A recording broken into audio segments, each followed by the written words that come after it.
find the area under the curve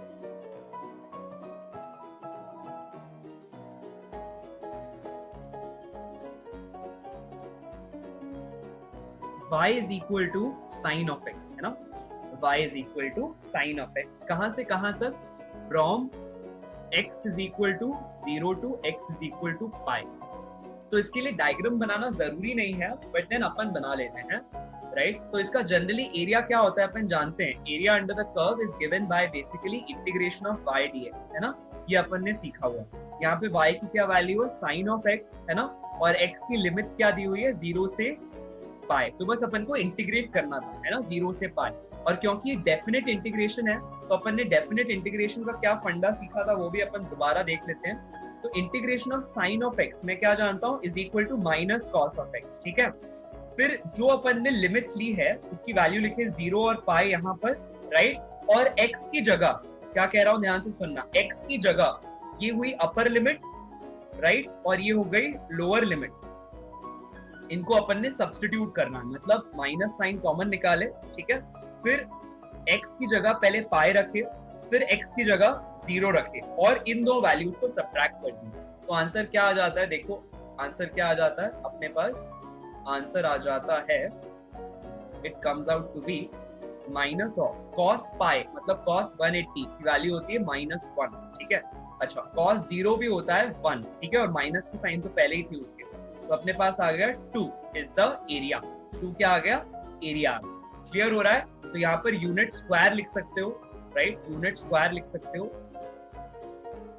क्योंकि area है, suppose centimetre है तो सेंटीमीटर स्क्वायर, मीटर है तो मीटर स्क्वायर, व्हाटएवर। ये तरीका, ठीक है, अपन ने सॉल्व करने। अगला देखो सवाल, देखो अगला सवाल है कि अपने पास इंटीग्रेशन करना है, ठीक है। अब की बार देखो x की जगह मैंने थीटा लिख दिया, x की जगह क्या लिख दिया है, थीटा लिख दिया है, और नीचे यहाँ पर थीटा और थीटा नॉट आ गया, right. So this is equivalent to writing integration of dx upon ax plus b। याद आ रहा है, ax प्लस b, जहां पर अपने केस के लिए यहाँ आंसर क्या आता था, बाय द वे आता था log of ax plus b whole by a, है कि नहीं, राइट। अच्छा, अपने केस के लिए x की जगह क्या आ गया है, थीटा, है ना। अच्छा, फिर a की जगह कितना आ गया है, 1 आ गया, राइट, और b की जगह कितना आ गया है, माइनस थीटा नॉट आ गया। देखो ध्यान से, है ना, एब्जॉर्ब करो मैं क्या बता रहा हूँ, ध्यान से एब्जॉर्ब करो, राइट। हो रहा है, क्लियर हो रहा है? क्या करोगे, इसका आंसर क्या होगा, log of theta minus delta theta. Theta का कंपेनियन कौन है, 1 है, वो नीचे आ जाता है a, है ना, प्लस c। हो रहा है, क्लियर हो रहा है? ध्यान से देखो मैंने क्या किया, जो यहाँ था सेम फंडा है, यहाँ पर कुछ अलग नहीं है, सिर्फ आपके दिमाग को थोड़ा और ट्रेन करने के लिए अपन ने ऐसा किया, राइट। ठीक है, आगे देखो, integration of under root of x dx, ऐसा लिखा है, फ्रॉम 1 to 4। कैसे लिखोगे इसको, कैसे लिखोगे, याद करो, इसको अपन लिख सकते हैं x पावर 1/2 dx, है कि नहीं, फ्रॉम 1 to 4। याद आ रहा है? अच्छा, अब अपन क्या जानते हैं, अपन ने एक फॉर्मूला पढ़ा है कि integration of x power n dx is equal to x power n plus 1 whole by n plus 1। याद आ रहा है ये? बस यही तो अप्लाई करना है, तो आंसर सिंपल हो जाता है एकदम, कुछ करना ही नहीं है। ये n हो गया अपना, n is equal to half, तो आंसर क्या हो जाएगा, बोलो आंसर क्या हो जाएगा, x power half plus 1 whole by half plus 1, है कि नहीं।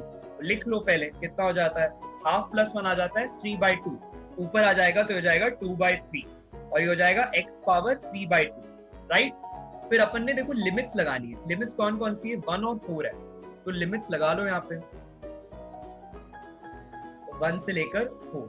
लिमिट कैसे लगाते हैं अभी अपन ने सीखा, बाकी सब चीजें जस की तस रहने दो। x की जगह पहले 4 रखो, तो 4 पावर 3/2, है कि नहीं। फिर x की जगह क्या रखो, 1 रखो, फिर इन दोनों को एक दूसरे से सब्ट्रैक्ट कर दो। क्लियर हो रहा है? तो ये अपना आंसर हो जाएगा। 1 का कुछ भी पावर लो, हमेशा 1 ही आता है। 1 का पावर 3/2 लो, 6 लो, 0 लो, 5 लो, है ना, इंफिनिटी लो, तब भी 1 आता है। 1 का कितना भी पावर हो 1 आता है ना। अच्छा, आप क्या कर सकते हो, आप 4 को 2 के टर्म्स में एक्सप्रेस कर सकते हो। देखना मैं क्या करता हूँ, ठीक है। 4 को 2 स्क्वायर लिख सकते हैं, और ऊपर 3/2 तो था ही, ठीक है, माइनस ऑफ 1, तो 2 और 2 कैंसिल आउट हो जाएगा, ये वाला, राइट। तो क्या हो जाएगा, 2 पावर 3, 2 पावर 3 कितना होता है, 8 होता है ना। 8 माइनस 1 कितना हो गया, 7, राइट। तो 7 इंटू 2/3 हो जाएगा, right, that is 14/3 is the answer, ठीक है। ध्यान से देखो, अपन ने बस नॉर्मल फॉर्मूलाज यूज किए हैं, right. Area under the curve के लिए जो अपन ने एक्सप्रेशन यहाँ पर है, इसको मैं यहाँ दोबारा लिखता हूँ आपके लिए, देखना, ठीक है।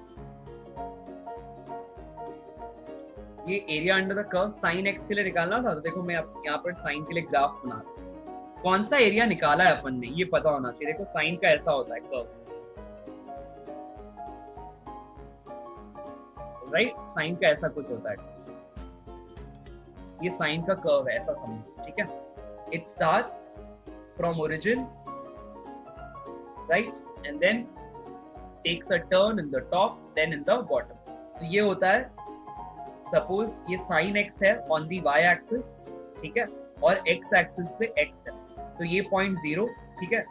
साइन 0 0 होता है, फिर साइन π/2 की वैल्यू कितनी होती है, 1 होती है कि नहीं, देखो 1 हो गया। फिर sine of pi, sine of 180 कितना होता है, 0 होता है, ठीक है। फिर उसी तरह से साइन ऑफ 270 यानी कि 3π/2, साइन ऑफ ये वाला जो था ना, ये पाई था, साइन पाई, इसकी वैल्यू 0 आ रही है, ठीक है। फिर देखो साइन ऑफ 3π/2, 3π/2 का मतलब होता है 270 डिग्री, तो 270 डिग्री साइन का होता है -1, दिख रहा है, ये -1 आ रहा है। फिर उसके बाद यहाँ ये हो गया 2π, क्लियर हो रहा है, साइन 2π फिर से 0 होता है। तो ये एक अपन ने कर्व बनाया है ना। अपन को क्या बोला जा रहा है, क्वेश्चन दोबारा पढ़ो, find the area under the curve y is equal to sin of x from x is equal to 0 to x is equal to pi। मतलब ये एरिया फाइंड करना है 0 से पाई के बीच में। x जब 0 से पाई रेंज कर रहा है, तो ये जो मैंने अभी एरिया शेड किया है ना, व्हाइट कलर से जो एरिया शेड किया है, अब बोलो तो यहाँ पे अपन पिंक कलर कर देते हैं। देखो ये this entire area between the curve, between the yellow curve and the x axis, ये अपन को फाइंड करना है, ठीक है। ये अपन ने यहाँ किया फाइंड, और इसकी वैल्यू आ रही है ये, राइट, है ना।